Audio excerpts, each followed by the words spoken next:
आसाम में अगर मुसलमान शादी करेंगे कानून के लिहाज से तो ना काजी साहब रहेंगे खुतबा के लिए, ना दुल्हन को महर मिलेगा। हमसे शरीयत को छीनना चाहते हैं। माने हिंदू मैरिज एक्ट में पूरे एक्सेप्शन, क्योंकि कस्टम के नाम पर एक्सेप्शन, एडॉप्शन में कस्टम के नाम पर एक्सेप्शन।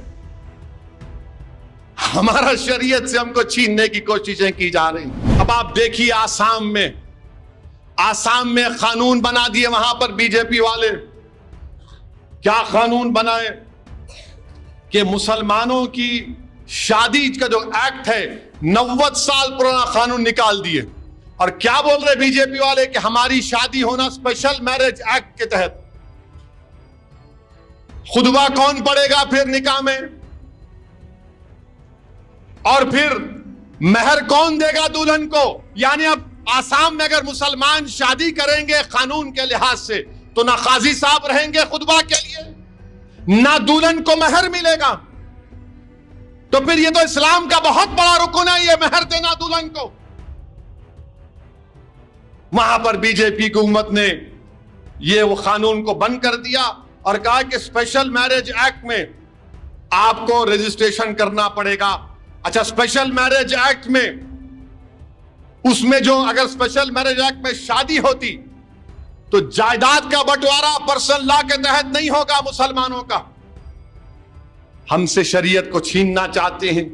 महर तो गायब हो गया, तो महर मुअज्जल देना पड़ता। अगर फौरन दे रहे तो दे दो, ये दिए, बाद में दे रहे तो वो भी लिखना पड़ता। गायब हो गया, निकाल दिया बीजेपी ने वहां पर।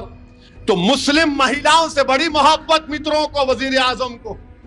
मेरी बहन है, अरे फिर बहन को महर नहीं मिलना। आसाम की हुकूमत ने कानून पास किया और आसाम में 51% मुसलमान, 51% मुसलमान टॉप के 20% गरीबों में आते। 51% मुसलमान, और गैर मुस्लिम कितने आते? 1/3 खाली। और गरीबी की वजह से शादी होती। और फिर गवर्नमेंट का डेटा यह बोलता है कि 12 लाख बच्चों की शादी हुई। कितने मुसलमान हैं उसमें? सिर्फ 11% हैं। 84% तो गैर मुस्लिम है। और आप बोल रहे नहीं हम ऐसा करना चाह रहे। इस पर कोई नहीं बोलेगा, कोई सेकुलर पार्टी नहीं बोलेगी। क्यों नहीं बोलेगी? उनका वोट नहीं मिलता। रहे सच्चाई तो बोलो तुम लोग। और फिर आसाम में, पूरे मुल्क में अगर किसी के मां के पेट में बेटी है तो अंग्रेजी का लफ्ज है फीटसाइड और इन्फेंटिसाइड की वजह से 1000 बच्चे पैदा होते तो 923 बच्चियां पैदा होती हैं। तो 2036 में सबसे ज्यादा मर्द रहेंगे, औरतें नहीं रहेंगे आसाम में। और 2019 से आसाम में बच्चियों की पैदाइश कम हो गई। तो अच्छा, और एक चीज, भारत के कानून के लिहाज से अगर कोई चाइल्ड मैरिज होती है तो शादी वॉइड नहीं होती। अंग्रेजी का वर्ड है वॉइड, यानी शादी नहीं, वॉइडेबल है। यानी वो बच्ची अगर बड़े होके बोले नहीं मैं शादी में नहीं चाहता, शादी हो रही थी हो, अभी वहां के बोल रहे मैं ऐसा कर दूंगा। अरे महर का क्या होगा, खाजी का क्या होगा? मगर नहीं, पूरा हम ट्राइबल को नहीं लाएंगे इसमें। हिंदू मैरिज एक्ट का एक्सेप्शन दे देंगे, हिंदू एडॉप्शन एक्ट का एक्सेप्शन दे देंगे। किस पे लागू होगा? खाली मुसलमानों पर। माने हिंदू मैरिज एक्ट में पूरे एक्सेप्शन, क्योंकि कस्टम के नाम पर एक्सेप्शन, एडॉप्शन में कस्टम के नाम पर एक्सेप्शन। हमारा शरीयत से हमको छीनने की कोशिशें की जा रही। बहरहाल मेरे अजीज दोस्तों और बुजुर्गों, मुझे यकीन है कि इंशाअल्लाह ताला हम इस दीन पर फख्र से चलते और फख्र से चलेंगे इंशाअल्लाह ताला। ये दीन हमारा है।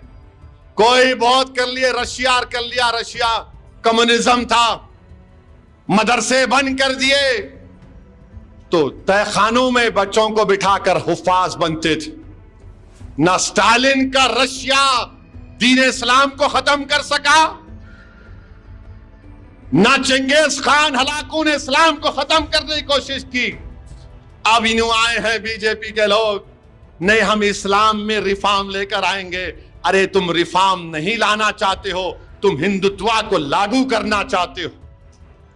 तुम भारत की तहजीब क्या है? इसकी भारत एक ऐसा मुल्क है जहां पर लोग कई मजहब को मानते हैं, कोई खुदा को भी नहीं मानते। यह मुल्क ऐसा है जहां पर एक जबान नहीं हजारों जबानें बोली जाती।